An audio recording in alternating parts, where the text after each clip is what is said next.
The curfew bell had already sounded once when Clara Bennett reached the brick courtyard of the designated civilian safe house, a converted municipal building reinforced after last winter's air raids. Its iron gate half closed as guards began final entry checks under dimmed blackout lamps. She moved quickly, but not frantically, coat buttoned high, identification envelope secured beneath her arm, aware that hesitation invited suspicion in wartime London. A Home Guard sentry stationed at the gate held up his hand and requested her papers, scanning the registry number against a clipboard whose pages fluttered in the cold wind that cut across the narrow street. He frowned, ran his finger down the column again, and then shook his head. "Registry alignment incomplete," he said stiffly, stepping aside to admit a family behind her, while gesturing for her to wait off to the wall. Clara did not plead. She asked plainly which marking was incorrect, but the guard avoided specifics, repeating that without confirmed section code clearance, he could not allow entry.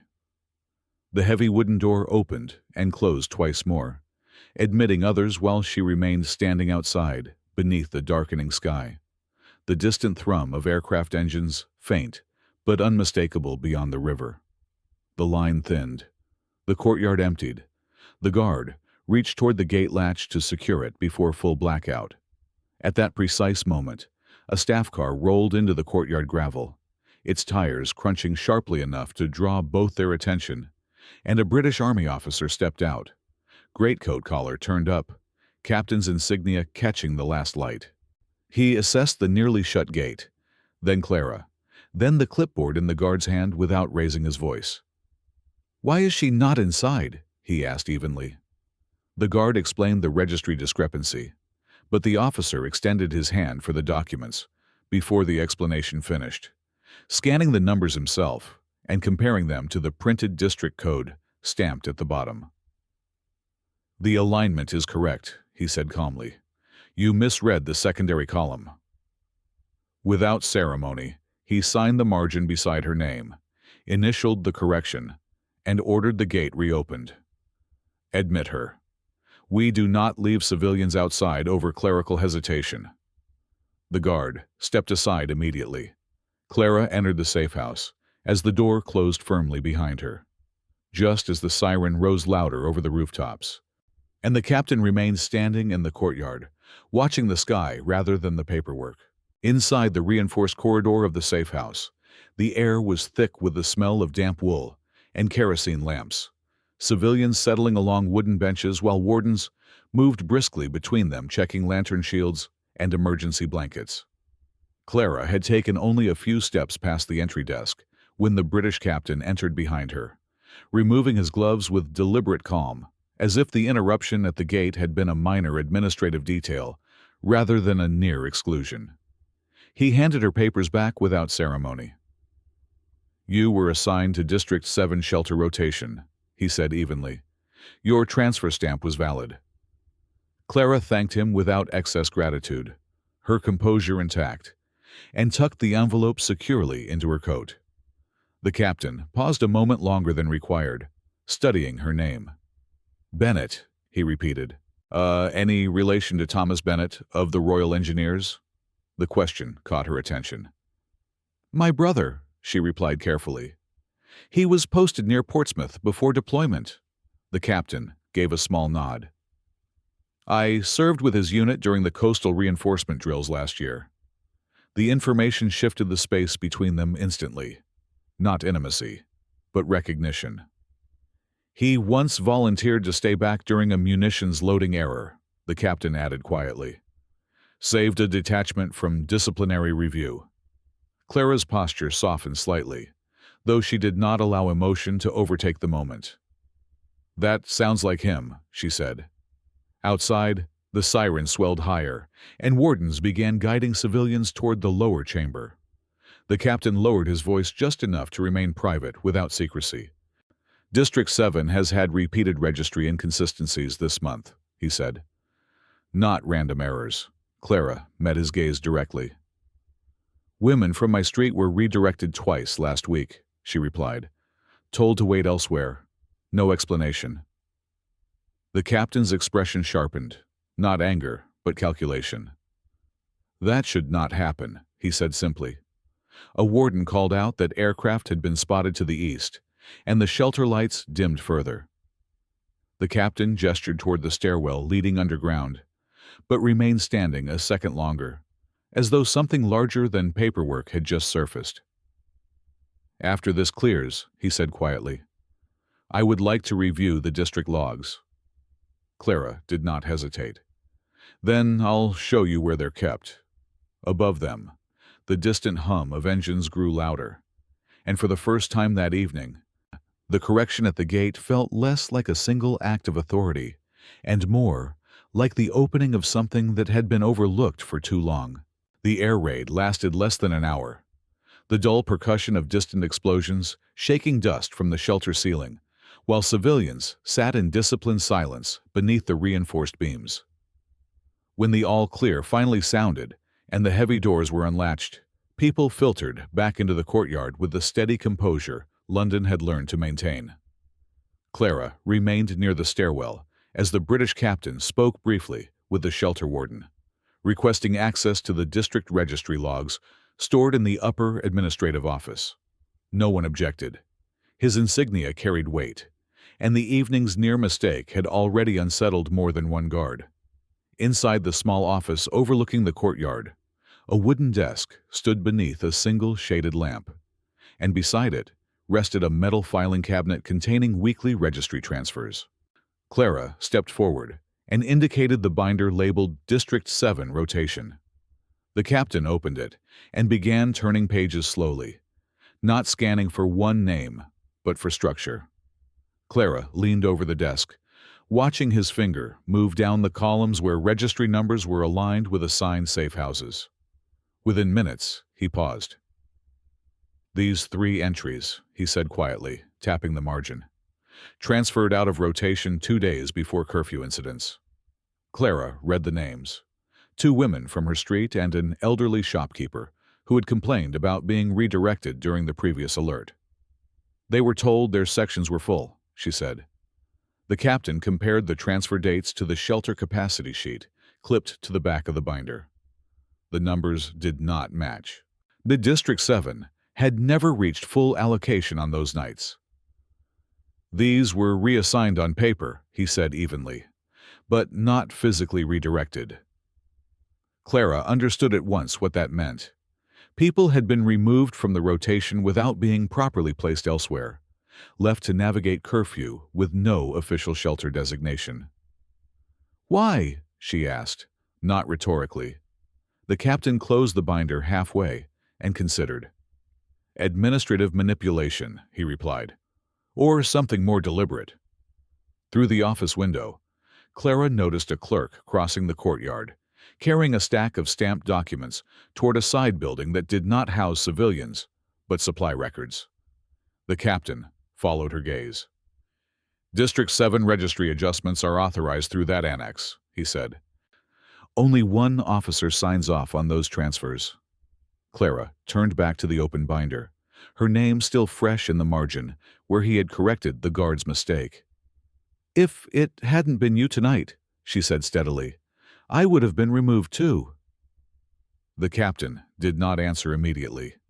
Instead, he closed the binder fully and looked toward the annex building across the yard, where a single upstairs window remained lit long after the rest of the shelter had dimmed.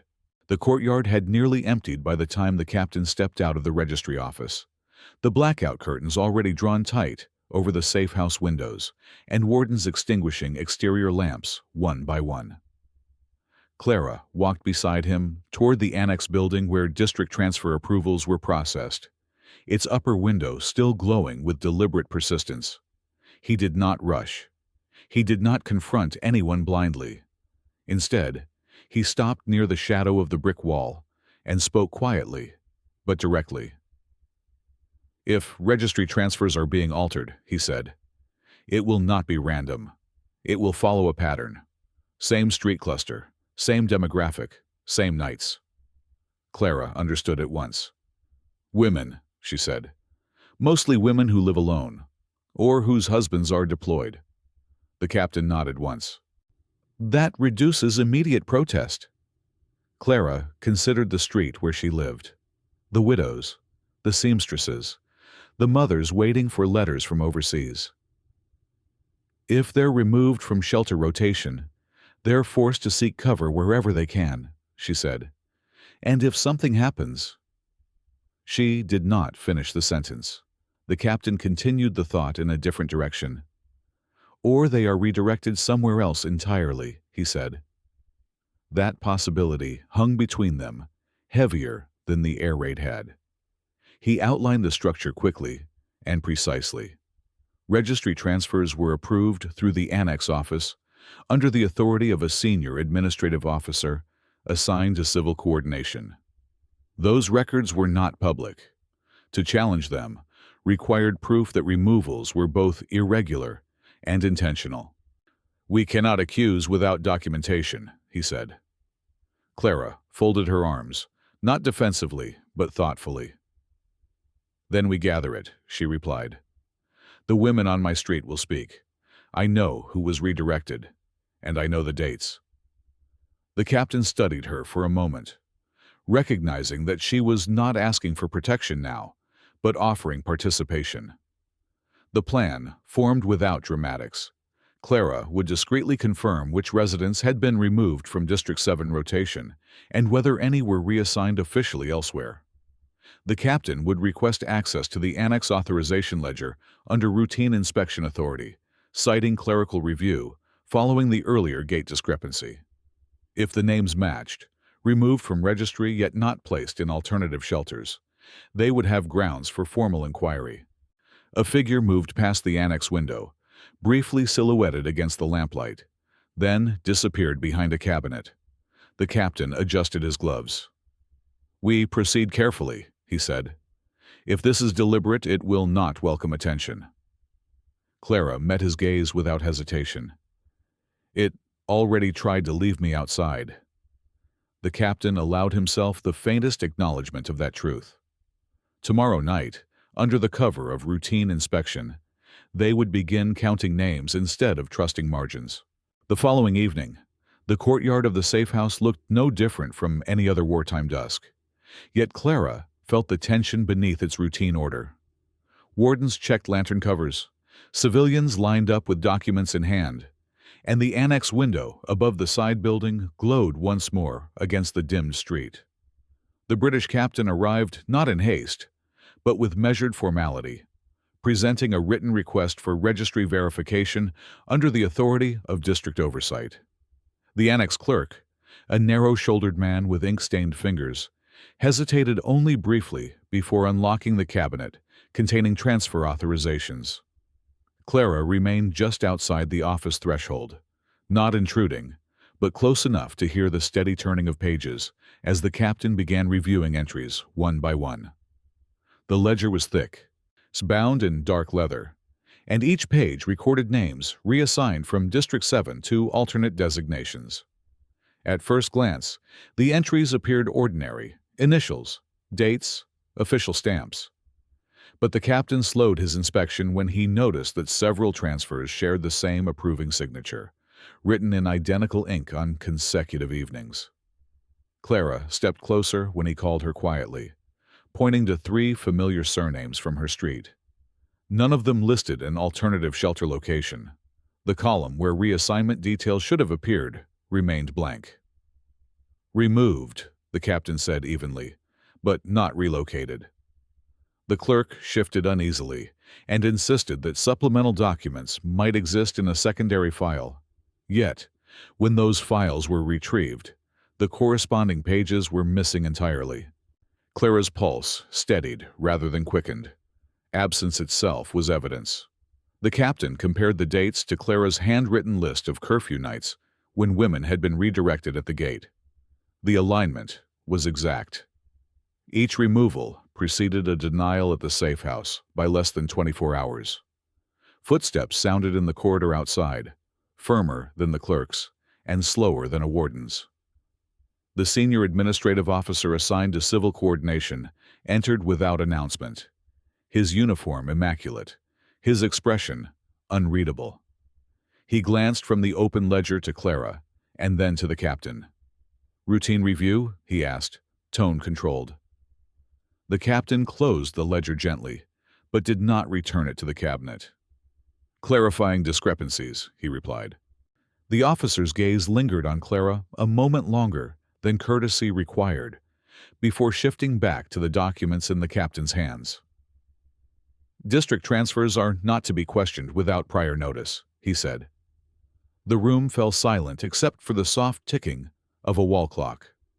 Clara understood that the ledger had moved from clerical anomaly to contested authority, and that what they uncovered next would determine whether this was negligence or something far more deliberate. The senior administrative officer did not raise his voice, nor did he close the ledger himself. Instead, he stepped closer to the desk and placed both gloved hands on the wood as if steadying the room. "District transfers follow strategic necessity," he said evenly, eyes moving between Clara and the captain. "Not every adjustment is a matter for public explanation." The captain did not retreat from the implication. "Then the strategic necessity should be documented," he replied calmly, reopening the ledger to the blank reassignment column. "Names removed without relocation create liability." The officer's jaw tightened, but he did not immediately respond. Clara watched the exchange closely, aware that the tone had shifted from clerical correction to institutional defense. The captain requested access to the secondary routing registry, an internal log that recorded temporary civilian redirections during high-risk alerts. After a moment's pause, the officer signaled to the clerk to retrieve it from a locked drawer beneath the desk. When the book was produced and opened, Clara felt the weight of confirmation settle, even before the captain spoke. The routing log listed several District 7 removals, reassigned not to alternative shelters, but to a provisional holding facility located 2 streets east. An unused warehouse designated for temporary overflow verification. Clara's breath remained steady, though her mind raced. She knew the building. It had never functioned as an active shelter. "Why were these civilians redirected to a structure without certified protection?" the captain asked, a voice still controlled. The officer replied that overflow measures were implemented to prevent overcrowding in primary shelters. Yet, when the captain cross-referenced the dates against shelter capacity records, District 7 had not reached maximum occupancy on any of those nights. Clara stepped forward, no longer simply observing. "Women from my street were told their section was full," she said. "But you never filled it." The officer's gaze hardened slightly. "Operational decisions are not open to civilian interpretation." Through the annex window, Clara noticed movement near the warehouse in question. A pair of uniformed guards stationed outside its entrance under dimmed lantern light.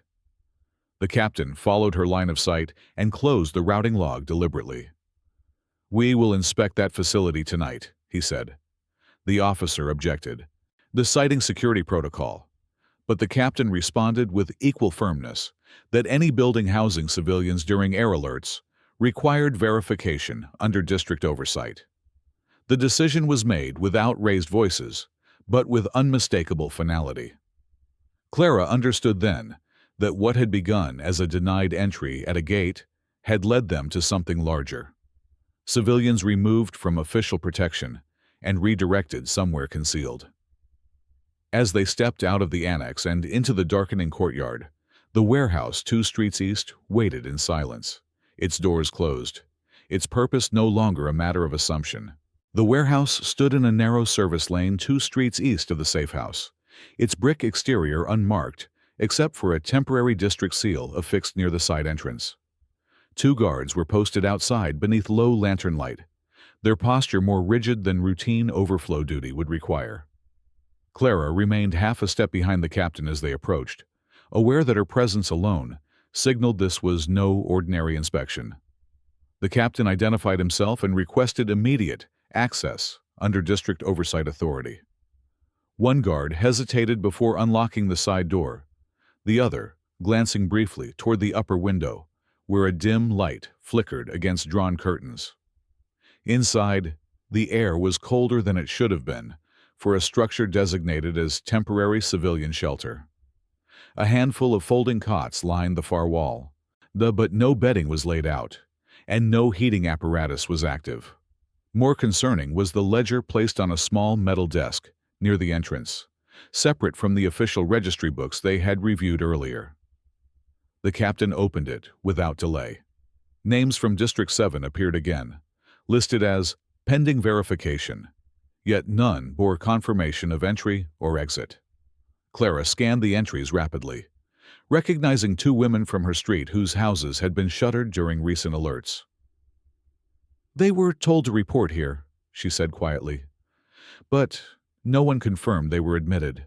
Footsteps sounded on the wooden stairs leading to a mezzanine office above. The senior administrative officer descended slowly, coat unbuttoned now, expression controlled but less assured than before.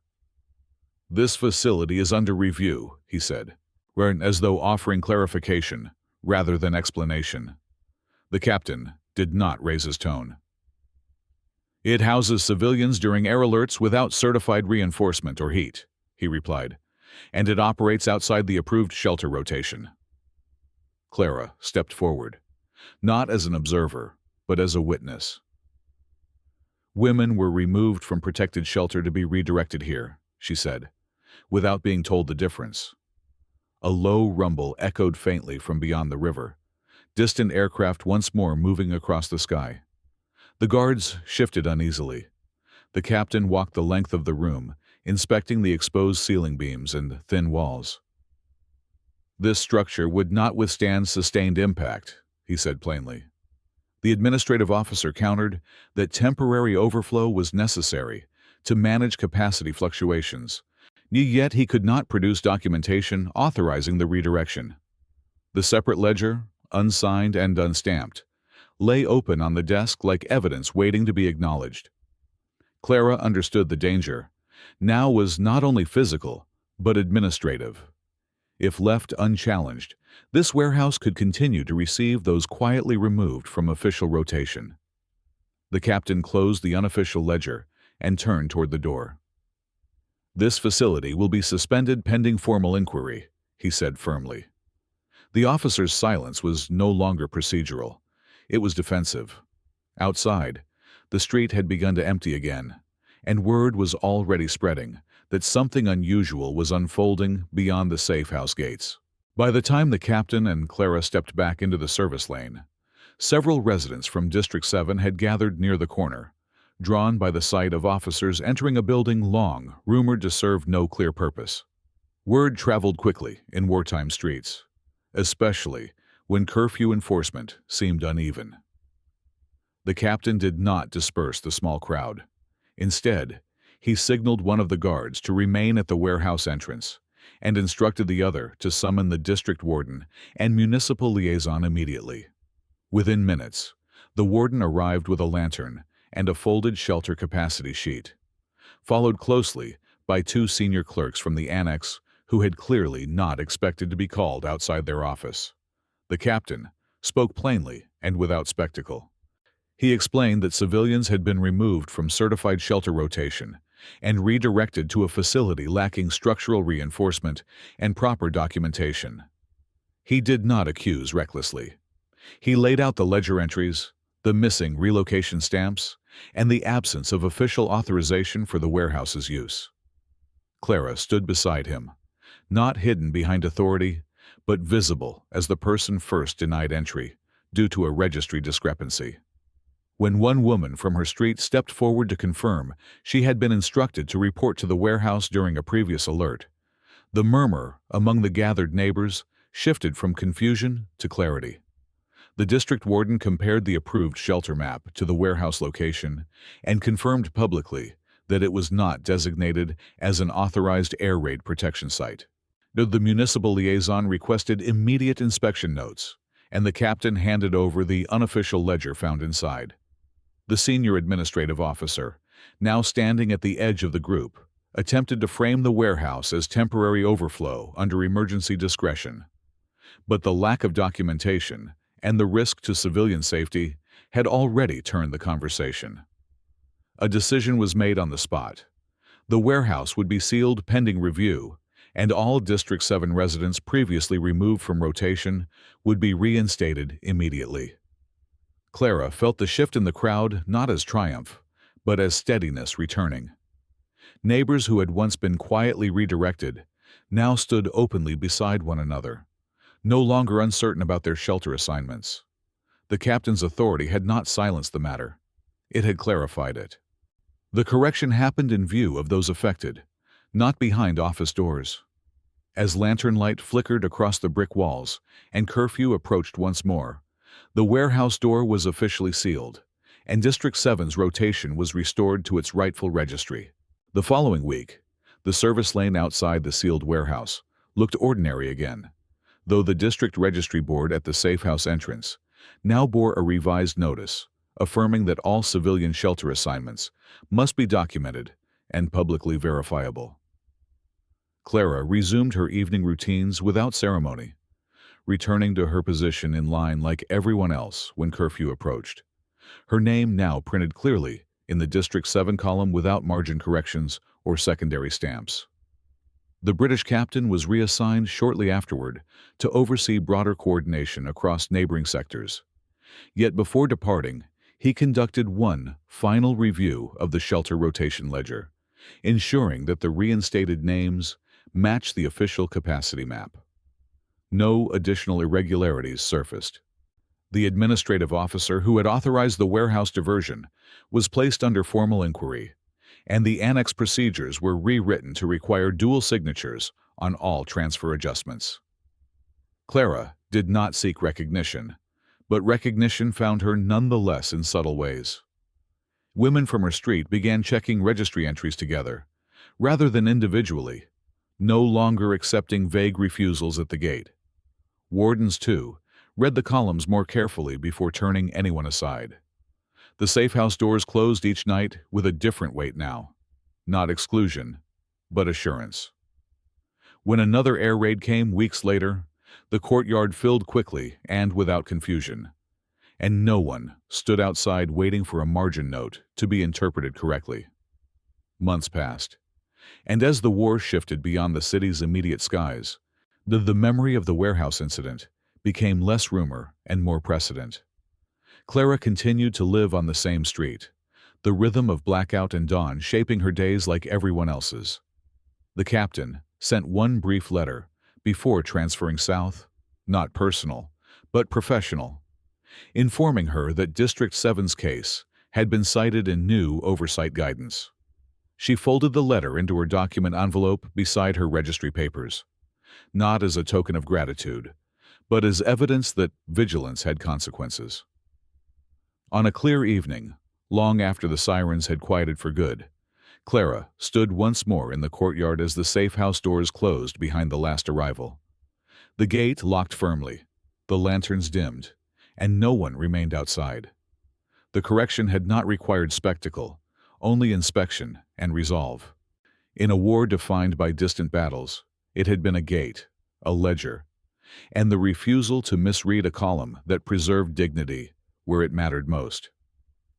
Sometimes, war is not only fought in the sky, it is decided at a gate, in a ledger, or in the space between hesitation and duty. Clara was not rescued. She was counted correctly, and one officer chose clarity over convenience. This is Clara at war. Stories of dignity, oversight, and courage during World War II. If you had been that officer, would you have rechecked the papers or closed the gate?